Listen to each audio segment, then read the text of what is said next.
Bonjour, bienvenue sur ma chaîne. Donc aujourd'hui on va faire un petit tuto tout simple. J'ai un banjo, ça m'arrive régulièrement de faire des plans en banjo et généralement le volume est un petit peu faible, donc j'ai besoin de le sonoriser.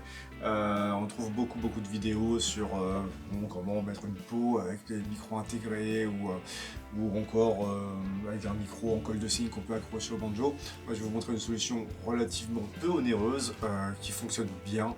Je dirais pas que c'est la meilleure solution de le faire, mais on va dire que sur un budget d'à peu près 30 €, on peut obtenir un truc qui fonctionne relativement bien. Utiliser des systèmes, ce que je vais vous montrer là, c'est-à-dire tout d'abord, je vais partir sur le principe d'utiliser ce petit piezo fabriqué par Shadow, mais vendu sous le nom Harley Benton maintenant chez Thomann, qui coûte à peu près 15 € et que je vais raccorder à cette fiche, histoire d'avoir une solution vraiment bien fixée au banjo, moins de mouvement, moins ça bouge, moins il y aura de bruit parasite.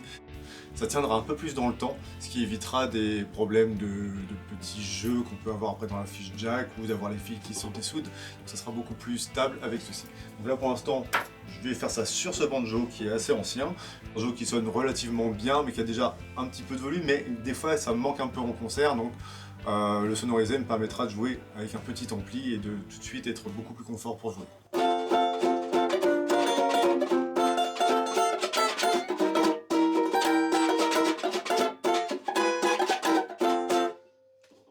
C'est parti. Alors tout d'abord, pour ouvrir le banjo, généralement sur la plaque arrière on a soit une vis, des fois on a plusieurs vis situées à différents endroits. Sur mon autre banjo, j'ai deux vis qui se situent à l'avant, mais sur celui-là c'est juste une vis à l'arrière. Bon là j'ai déjà un petit peu desserré, vous voyez, on dévisse juste ça.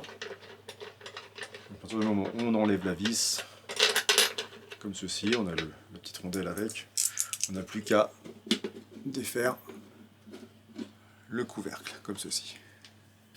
Alors pour l'explication, nous avons ici le capteur donc, fabriqué par Shadow, donc vendu par Thomann sous le nom d'Harley Benton, mais c'est toujours le même qu'avant. Nous avons une petite pâte à fixe fournie avec, donc nous allons coller de la pâte à fixe sur le capteur ici. Ce capteur, je vais le coller sur la peau directement à l'intérieur du banjo, au niveau du chevalet, et à partir de là, je vais avoir la transmission du son. La vibration aura lieu au niveau du banjo, va passer dans le câble et puis se transmettra par le jack. Voilà, c'est relativement simple, mais ça marche très bien. Donc là, comme vous pouvez le voir, j'ai fixé le capteur ici, j'ai rajouté un petit coup de gaffeur pour éviter que ça ne bouge, mais grossièrement, voilà, il y a le capteur collé avec de la pâte à fixe fournie au niveau donc, du chevalet. Un petit coup de gaffe pour éviter que ça ne bouge. J'ai le fil qui est ici, qui a été coupé, dénudé, juste histoire de pouvoir le ressouder après à la prise. Il ne me reste plus donc maintenant qu'à faire le trou. Alors le trou, je vais essayer de le placer à un endroit particulier, simplement parce que j'ai regardé à peu près chez les autres fabricants, par exemple chez D-Ring, généralement, nous avons ici l'attache du cordier, le premier tirant, et entre le premier et le deuxième tirant, je vais effectuer un trou ici, percer, mettre ma prise jack, et après il ne me restera plus qu'à souder mon fil sur la prise, et le tour sera joué. Alors je vais attaquer le perçage, vous avez vu, je l'ai mis un petit peu excentré pour éviter d'être trop au même niveau que les deux vis des tirants, légèrement plus bas. Je vais aller avec un tout petit forêt pour commencer, et puis j'agrandirai au fur et à mesure pour éviter d'aller trop violemment dans le bois.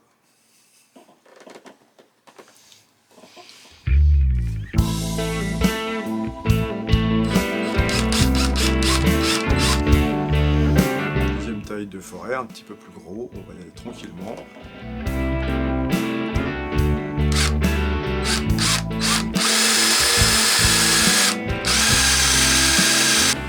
Je recommande aussi bien sûr de prendre son temps parce que mine de rien, de la fumée, il manquerait plus qu'il prenne feu. Troisième taille de forêt. Alors ça approche petit à petit la dimension souhaitée, on n'y est pas encore mais ça va bientôt y arriver.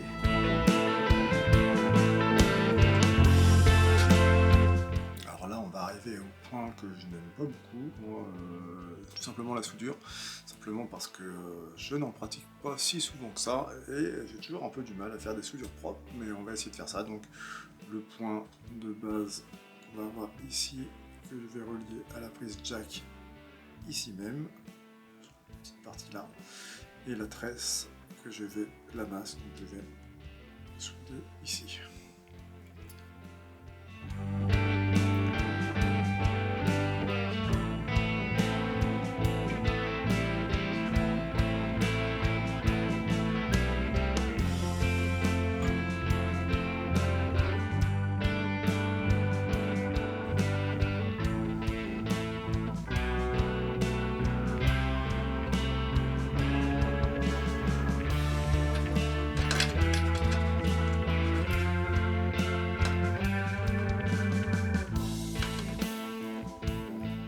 Je précise bien sûr, dans l'idéal, n'oubliez pas, avant les soudures, de mettre les rondelles avant, parce que sinon vous êtes bon pour dessouder et recommencer.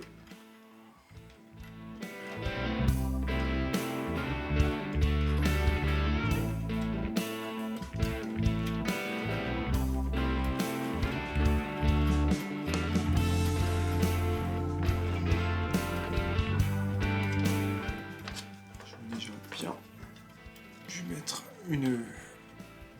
un boulon un peu plus gros, ça aurait pu être cool, mais bon, c'est fait. J'ai laissé celui d'origine, il est un peu plat, je pense que pour le visser fort, je vais me galérer, mais le résultat est relativement propre. D'autres choses ont l'air de se balader, je vais tester ma soudure pour voir si elle a bien prise, et puis normalement, on devra avoir un bon résultat. Nous voilà de retour, donc maintenant la soudure est pas trop mal, assez bien réalisée. J'ai réussi à visser ceci comme je pouvais. Je n'ai pas de clé de la bonne taille sur le moment, donc je me suis débrouillé avec une pince, mais ça a l'air de relativement bien tenir.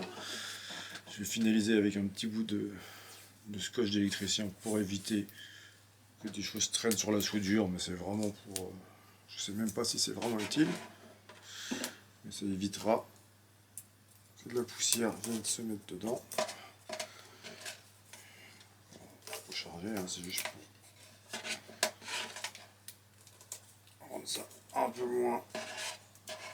Parce que des fois on a aussi dans les concerts en extérieur un peu de pluie qui arrive, ça évitera qu'il y ait trop d'humidité qui rentre là-dedans. Normalement on est bien. Petit test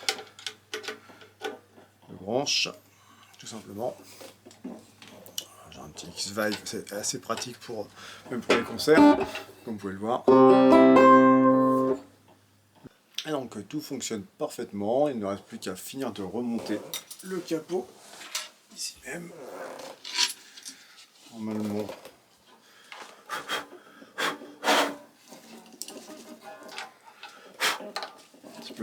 un peu de poussière qui traîne encore, mais c'est relativement clean, j'ai aspiré un petit peu. Hop.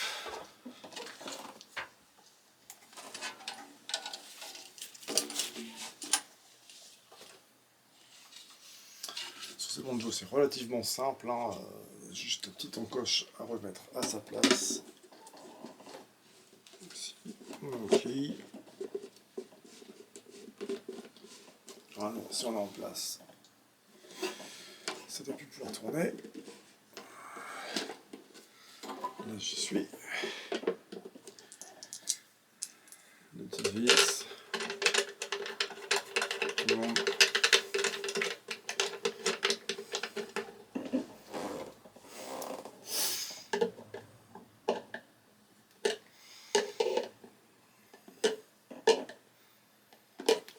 De serrer. Juste un tout petit test sonore, ce coup-ci on écoutera le banjo mais branché uniquement dans la carte son, histoire de voir le rendu sans rien. Pour l'instant il n'y a pas de reverb, rien du tout, je passe juste dans mon Thermion Freeway mais en mode DI, il n'y a pas le préamp de brancher, c'est vraiment juste le minimum.